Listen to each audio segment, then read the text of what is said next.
안녕하세요. 엔타임 강사 강현입니다. 오늘 엔드타임 포커스 31강은 돌파구 없는 유럽, 각자 도생의 길이라고 하는 제목으로 같이 살펴보도록 하겠습니다. 그야말로 지금의 유럽 상황을 보면은 이제 동상이몽 속의 유럽이고, 그 다음에 이제 진짜 돌파구가 없는 그러한 유럽인 것을 이제 보게 된다. 우리가 유럽을 진짜 우리가 예전만 해도 굉장히 꿈의 나라, 진짜 굉장히 선진국의 대명사였잖아요. 그렇죠.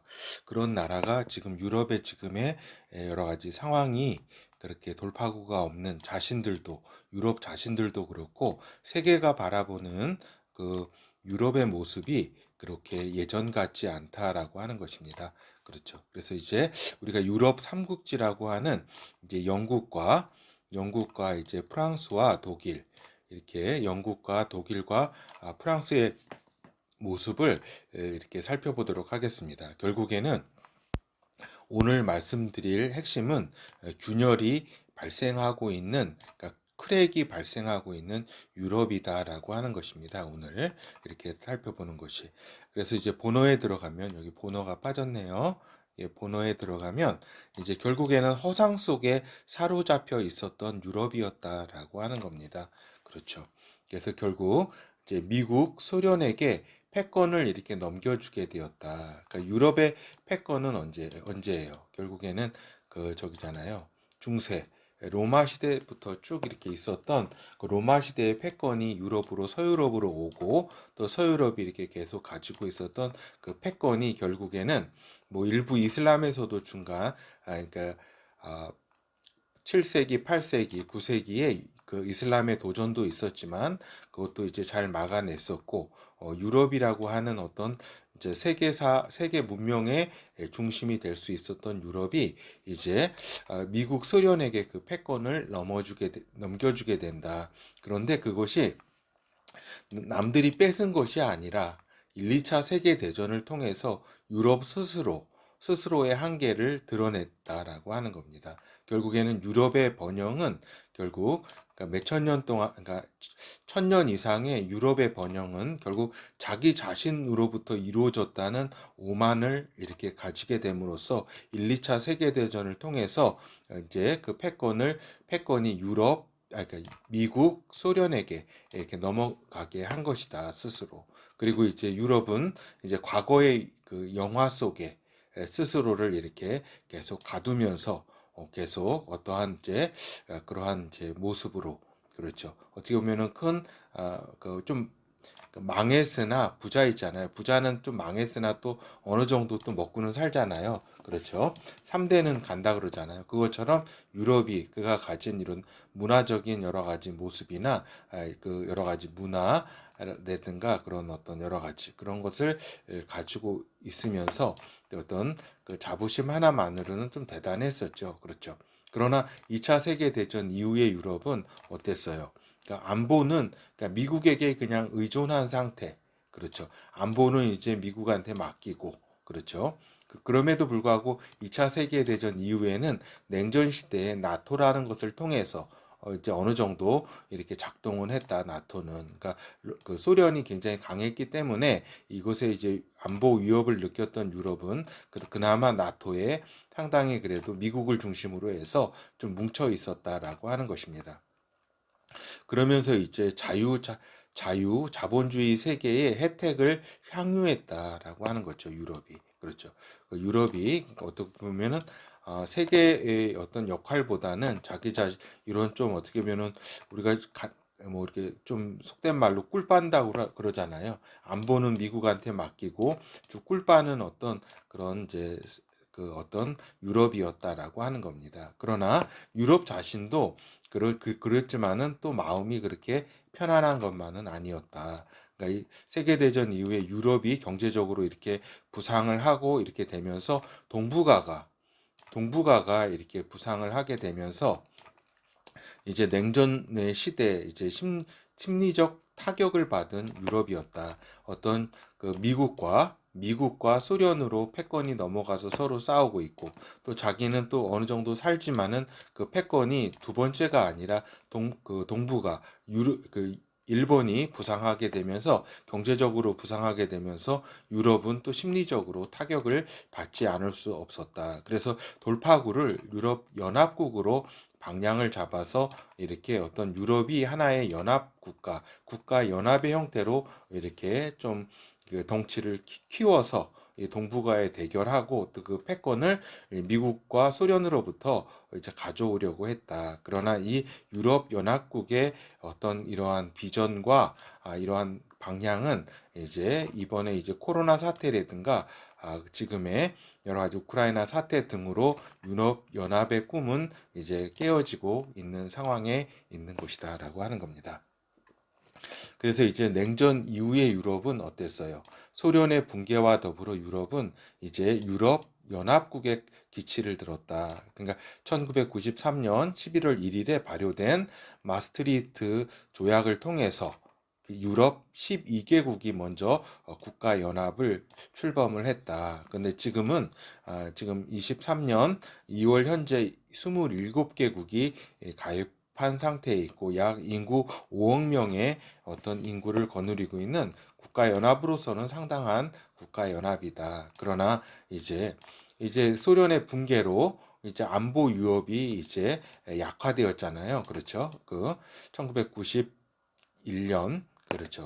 그때 소련의 붕괴로. 근데 거의 이제 약화돼 거의 사라졌죠. 안보 위협이. 그러면서 이제 세계의 안보와 유럽 자신의 안보를 미국에 의존하게 되었다. 이것이 그리고 이제 경제에만 매진했었고 그래서 아까도 말씀드린 것처럼 자유세계의 혜택만 보고 의무를 담당하지 않았다. 회피했다라고 하는 겁니다. 그러니까 결정적 순간에 물론 이제 미국을 따라서 이렇게 어떤 역할을 하는 그 척은 신용은 냈지만 어떤 적극적으로 자신들이 어떤 의지를 가지고 이렇게 세계에서의 어떠한 역할이라든가 이런 것에 등한히 했다라고 하는 겁니다. 그러면서 이제 정신적으로는 타락해서 기존에 자신들이 가지고 있었던 기독교 문명을 스스로 부정하면서 이제 PC주의, 그렇죠. 세속주의의 어떤 거기에만 이제 매몰돼서 이제 정신이 이제 타락하는 그러한 양상을 이렇게 보이게 되는 것이다. 그래서 세계 인권 하면서 진짜 말도 안 되는 여러 가지 것들을 이렇게 세계에 주장하고 그렇죠. 강요를 하고 동성애라든가 이런 부분들 뭐 그러면서 반이스라엘 어떤 이런 정치 그 주의라든가 이런 것들. 하여튼 이제 우크라이나 전쟁이 일깨워준 유럽의 현실이었다라고 하는 겁니다.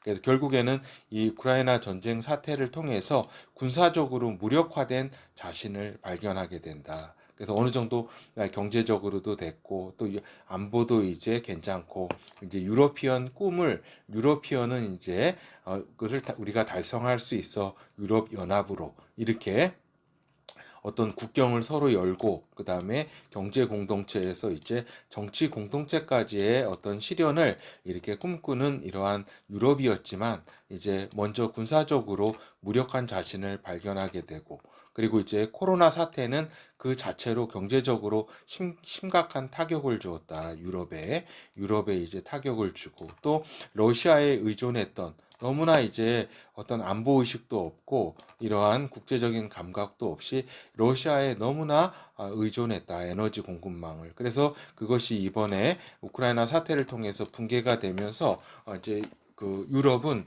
진짜 물론 요번에 그 겨울이 그 유럽의 겨울이 이렇게 따뜻해서 이렇게 큰 에너지 사태는 겪지 않았지만 또 어때요? 그 여름이 되면은 그 굉장한 폭염이 또 그 계속 근래에 있었던 것처럼 또 폭염이 찾아오면 상당한 양의 에너지가 이렇게 들 것이라는 것은 또 명확하죠. 그렇죠. 그래서 여러 가지 어려움에 스스로 에너지 공급망이 붕괴되는 그런 유럽의 현실을 맞이하게 된 것이다. 그리고 또 자유세계와 특별히 이제 미국과 중국의 디커플링 흐름 속에서 이제 공급망의 붕괴, 그렇죠. 중국에서의 어떤 공급망 붕괴, 중국이 스스로 3년 동안 완전히 문을 쳐닫고 생산도 하지 않고 또 그러면서 여러 가지 미국과의 갈등, 자유세계와의 갈등으로 이렇게 중화주의로 인한 그것을 이제 거부하는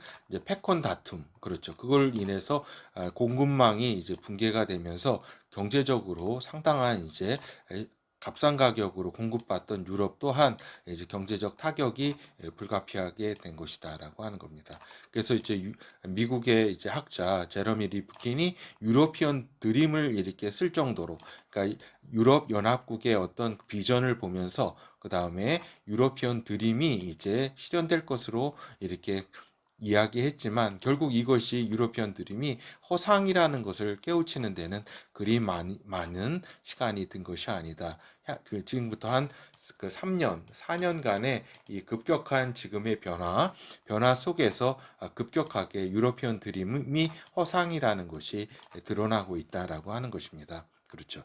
그런 가운데 돌파구가 없는 이제 무기력한 유럽을 스스로 바라보게 되면서, 그렇죠. 동상이몽 속의 유럽 국가들은 이제 휘말리게 되는 것이다라고 하는 겁니다. 각각의 입장이 다른 유럽 국가들. 그래서 두려움을 느끼고 있는 동유럽 국가들. 그러니까 동유럽 국가들은 아직까지도 현실적으로 그러니까 러시아가 약해졌다고 하지만은 그래도 군사적인 위협을 받을 수밖에 없고 이것에 대한 두려움을 느끼고 있는, 그렇죠. 그러면서 전혀 능력이 없는 서유럽 국가들, 어떠한 동유럽 국가들의 이러한 이제 어떤 두려움을 해결할 수도 없고, 그 다음에 스스로도 능력이 없는, 경제적으로 안보적으로도 능력이 없는 그러한 우크라이나 전쟁을 통해서 무능력과 무기력이 극명하게 드러나 보였다라고 하는 것입니다. 그리고 또한 미중 간의 대결이 이제 본격화되면서 사분오열하게 되는 유럽이다라고 하는 겁니다. 미중 간에. 그러니까 우크라이나 사태만 이렇게 있고 또 미국이 기존에 있어서의 정책만 유지한다면, 그렇죠. 나토 중심이라든가 그것만 유지한다면 유럽이 크게 흔들릴 이유가 없지만 어때요? 왜 이러한 미중 간의 대결이 또한, 그러니까 러시아의 대결은 그렇다고 치더라도 또 이제 그 중국과 미국의 그 패권 전쟁 속에 휘말리게 되면서 그 불똥이 이제 유럽에 이제 튀게 된다라고 하는 겁니다. 그래서 이제 미국을 아직은 따라가고 있는 영국이라고 할 수가 있겠죠. 전통적인 우방이었고, 물론 그 심리적으로는 유럽과 미국의 심리적인 크랙은 분열은 9.11 사태를 통해서 이제 이루어졌고, 이제 실질적으로 지금 이제 유럽과 미국이 이제 서서히 이제 그 또한 디커플링 되고 있다. 이 와중에서 이제 영국은 미국을 아직은 따라가고 있다라고 하는 것이죠. 그렇죠. 그래서 이제 중국과의 관계를 중시하면서 다자주의를 주창하는 이제 독일이다라고 하는 겁니다. 그러니까 얼마 전에 한두 달 전인가 중국에 이제 그 독일 수상이 가가지고 엄청난 또 이제 경제적인 어떤 그 어떤 약속도 받고, 그러니까 중국과 이제 다시 이제 그 중국과 러시아 등이 어떤 역할을 하는 그러한 다자주의를 이렇게 꿈꾸고 있다. 독일은, 그렇죠. 이러한 상황에 이렇게 있는 독일이라고 할 수가 있겠죠. 이런 상황 속에서 우크라이나에 적극적으로 이렇게 도와주지도 않는 이런 상황 속에서 이제 독일의 유럽 속에서의 어떤 정치적 위상은 상당히 그러니까 몰락이라고 가까울 정도로 약화됐다라고 하는 것입니다. 그렇죠. 그리고 이제 우크라이나 전쟁을 빨리 끝나기를 기다리면서 또 명분을 포기할 수 없는 프랑스의 딜레마가 있다라고 하는 겁니다. 그렇죠. 그래서 이제 이러한 상황 속에서 이제 각각 이제 사분오열되게 되는 유럽의 모습이 지금 현실의 모습이다라고 하는 거죠. 그래서 결국에는 이렇게 사분오열된 근본적인 원인 중에 하나가 러시아의 약함을 보면서 유럽이 균열이 생기게 된다라고 하는 겁니다. 그러니까 러시아가 뭐 금방 망하거나 이런 나라는 아니지만은 유럽 전체를 영향을 끼칠 이제 그런 나라는 이제 예전에 그렇게 무서웠던 나라는 이제 아닌 그냥 핵무기를 가지고 있고 자급자족하는 수준의 그러한 나라로서, 그리고 또 에너지를 보유하는 사오지 못하는 것은 좀 굉장히 안타깝지만 그러한 또 이런 안보적으로 이렇게 그렇게 강한 러시아가 아니라는 것을 이제 보면서 유럽은 균열이 시작되었다라는 것이고, 그러니까 유럽의 안보가 지금 문제가 아니라, 그렇죠. 지금 유럽의 안보는 지금 뭐 이 정도 수준에서 지금 우크라이나에서 서로 이제 그 대리전을 하는 그런 수준에서 이제 전개되겠지만, 이제 각국의 지금 유럽 각국의 경제와 에너지 환경이 이제 발등에 불이 떨어졌다라고 하는 겁니다. 그렇지 않아도 코로나로 이제 1차적인 어려움을 주었고, 이제 여러 가지 그러한 이제 상황 속에서, 그렇죠, 이렇게 발등에 떨어졌다, 경제적으로 또 에너지 환경이.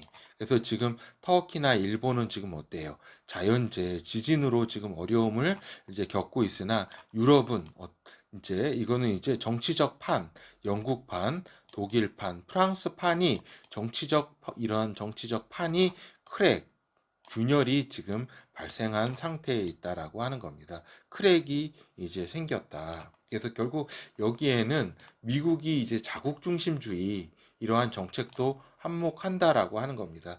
예전에 그대로 있었던 어떤 역할하고 있었던 세계 경제에 역할하고 있었던 그런 미국이 아니라 달러 강세, 자국의 어떤 산업 보호를 위해서는 달러 강세를 유지하면서 다른 나라를 힘들게 하면서, 그죠? 자국 산업만을 보호하고, 그렇죠. 이런 자유 세계의 자본주의 세계의 어떤 그런 전체를 생각하는 것이 아니라 자국만을 생각하는 그러한 미국, 그리고 세계 국가 경찰을 이제 스스로 이제 위축시키고 있는 미국을 보면서 유럽의 안보와 유럽의 경제, 그러니까 전통적인 유럽의 입장이 이제 이러한 상황들이 변화를 촉진시켰다. 유럽의 입장이 이제 변화하지 않으면 안 되는 상황으로 이제 몰리게 된 것이다라고 하는 것입니다. 그래서 이제 보면은 유럽 3국의 향방이 상당히 중요하다. 결국 유럽 3국지라고 할 수 있는 영국과 이제 독일, 프랑스의 방향은 앞으로 어떻게 될까라고 하는 거죠. 그렇죠. 영국은 일찌감치 유럽 연합의 한계에 대해서 인식을 하고서 저 2016년에 이제 브렉시트를 이제 스타트해서 얼마 전에 그것을 감행했죠. 그렇죠. 그런데 곧이어 터진 이것을 브렉시트를 감행하자마자 뭔가 스스로 이제 어떤 유럽 연합에서의 부담을 줄이면서 이제 세계 속에서 이제 좀 이렇게 경제가 살아날까 이렇게 생각을 했지만, 곧이어 터진 코로나와 우크라이나 사태로 이제 더욱 이제 늪에 빠진, 이러한 브렉시트를 감행하기 이전보다도 더 어려운 이제 어려움에 빠진 상황이 되었다. 그래서 이제 지금 이제 미국과 보조를 맞추고 있으나 어때요? 이제 미국은 그 중심이 지금, 그러니까 중국 패권을 막기 위해서 동북아로 그 무게 중심춤이 옮겨간 상태이기 때문에, 그렇죠. 그리고 이전 패권 대결 속에서 지금 영국의 역할이 애매해졌다라고 하는 겁니다. 그렇죠. 그러니까 유럽에서는 일단 나와 있지만은 또 미국과 하나가 되어서 세계를 뭐 저기 경영하고 이러는 것이 아니라, 미국은 어떻게 보면은 미국이라고 하는 님은 어디에요? 중국과 동북아에서 이제 대결하는데, 그리고 자국 중심으로 자국의 산업만, 그리고 자국의 달러만 이렇게 저기 강세를 유지하면서 이렇게 어려움을 주고 있는 상황이기 때문에 영국의 역할이 굉장히 애매해졌다라고 하는 겁니다. 그렇죠. 그래서 앞으로 그러면 어떻게 영국이 처신을 하게 될 것인가? 자국 중심의 미국과는 영국이 이제는 소원해질 수밖에 없다. 라고 하는 거죠. 이것이 이제 지금 소원하다는 것이 아니라 구조적으로 영국의 역할이 동북아에서 없어요, 사실은. 동북아에서는 오히려 한국이 지금 미국의 어떤 파트너로서 부상하고 있는 상황이고, 영국은 거리로나 어떤 국가의 이익으로나 굉장히 애매하다라고 하는 겁니다. 그래서 영국의 살 길은 결국에는 유럽에서 다시 찾게 된다라고 하는 겁니다. 그렇죠. 유럽으로 다시 찾게 되는데, 그 전체 유럽이 아니라 지중해권에서 새롭게 형성되는 그러한 어떤 흐름 속에 영국이 이제 들어가게 된다라고 하는 겁니다. 그렇죠.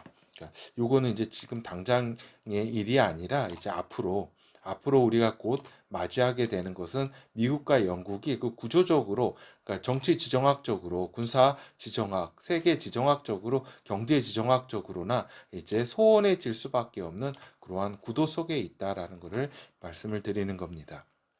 그리고 이제 독일은 어때요? 우크라이나 전쟁에 대처하는 과정에서 동유럽 국가를 비롯해서 기타 유럽 국가들에게 신망을 잃었다라고 하는 겁니다. 그러니까 이번에 탱크를 이렇게 우크라이나 사태에 다른 나라가 이렇게 주겠다는 것을 허락도 하지 않았던 그러한 이제 독일을 볼 때, 이제 유럽의 각국들이 독일의 어떤 예전의 그 명성, 예전의 그 리더십이라든가 이러한 그런 독일의 어떤 강함에 대해서 이제 그 신망을 잃었다라고 하는 겁니다. 비록 예전에 독일이 싫었지만은 그래도 독일의 강함은 인정은 했었거든요. 독일 어떤 그러한 어떤 정신이라든가. 그렇지만 지금은 이거 독일 벌써 맛이 갔구나.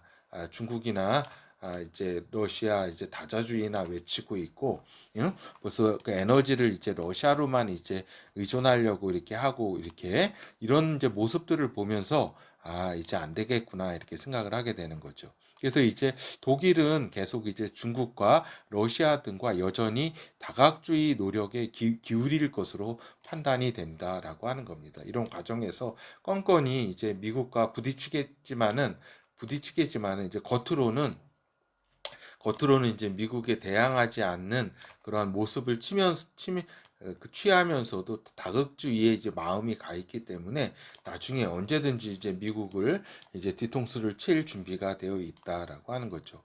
그래서 이제 에너지 문제에 돌파구가 없는 상황에서 이제 경제적 부흥을 다시 일으키기는 쉽지 않은 상황이다라고 하는 겁니다. 그러니까 에너지 문제는 단순히 에너지 문제가 아니라 산업과 연관된 그러한 문제이기 때문에 독일이 에너지 수급이 이제 그 원활하지 않다라고 하는 겁니다. 다 이렇게 탈원전 이런 정책을 이렇게 취했었고 이런 것들이 완전히 복구되기 전까지는 이러한 경제적 부흥은 힘든 상황에 일단 있다라고 하는 거죠. 그리고 이제 프랑스는 이제 지중해권, 아프리카권의 지도력을 발휘할 것으로 이제 예상이 된다라고 하는 겁니다. 지금 사실 그 마크롱은 그 능력도 없으면서 이제 설레발은 굉장히 치면서 이렇게 저기 하고 있죠. 이렇게 한마디로 이제 나대고 있는 거죠. 나대고 있지만은 그래도 이제 프랑스는 지중해권이라든가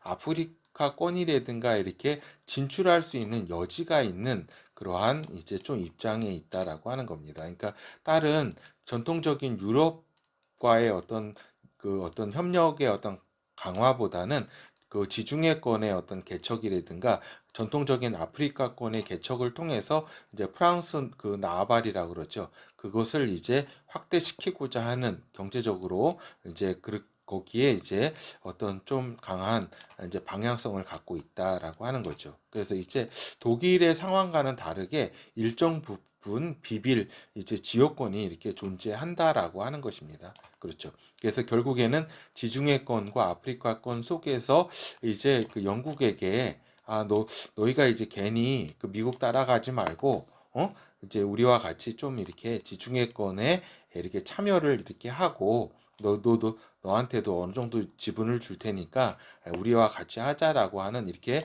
참여를 유도할 것으로 이렇게 본다라고 하는 것입니다. 이것이 이제 대략 이제 유럽 삼국지라고 하는 영국과 이제 독일과 프랑스 세 나라가 각각 이제 갈 길들이 이제 이제 하나로 예전에 이렇게 갔던 그런 하나의 유럽에서 이제 각자 도생의 길을 찾게 된다라고 하는 거죠. 그래서 이제 결어를 살펴보도록 하겠습니다. 그러니까 1, 2차 세계대전으로 스스로 패권을 그 내동댕이 친 유럽이었다라고 하는 겁니다. 그러니까 식민지 쟁탈전이라든가 다시 한번 자신들 내에서의 패권 다툼, 그래서 스스로 그것을 이제 넘겨준 거죠. 그렇죠. 미국이라는 나라와 소련이라고 하는 나라에 이제 그렇게 넘겨주었다, 패권을 스스로. 그리고 이제 그 냉전 시대와 냉전 이후의 시대, 그죠? 냉전 시대에 이제 40년, 그렇죠. 40년, 냉전 이후의 시대 30년. 이 시대 속에서 세계사적 의무가 아닌 혜택만 가지려고 했던 유럽이었다라고 하는 겁니다. 그렇지만은 요 냉전 이후의 시대 속에서 가장 혜택만을 또 이렇게 그 받았던, 만약에 그러니까 중국을 WTO 체제에 이렇게 그 자본주의 체제로 이렇게 그 미국이 허락을 하지 않고 했다면 유럽이 이러한 혜택을 더욱더 받아서 지금 강력한 나라가 됐을 겁니다. 그런데 그러한 냉전 이후에 그러한 혜택은 다 이제 중국이 이렇게 가지고 갔다라고 하는 겁니다. 중국의 공장이 갖고 여러 가지 자원과 모든 것이 다 쏠리게 된 곳이 중국이었다라고 하는 겁니다. 그렇지만 유럽도 이제 또 혜택만, 그러니까 어떤 의무를 하려고 하지 않았다. 중동에서의 역할이나 세계 사적인 그러한 어떤 그 리더십을 회복하지 못했다라고 하는 거죠.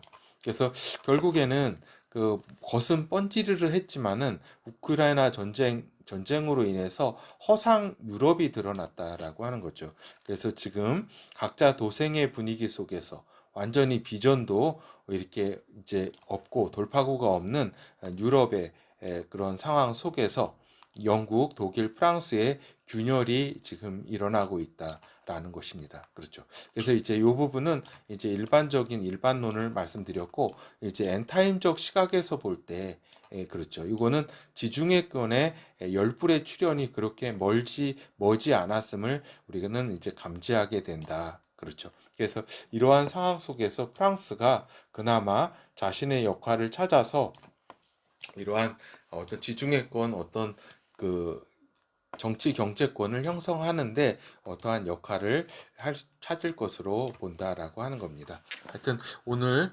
이렇게 갈 길이 이제 패권, 아니 그 저기 뭐야, 돌파구가 없는 지금 유럽의 상황, 그런 상황에 대해서 이렇게 살펴보았습니다. 감사합니다.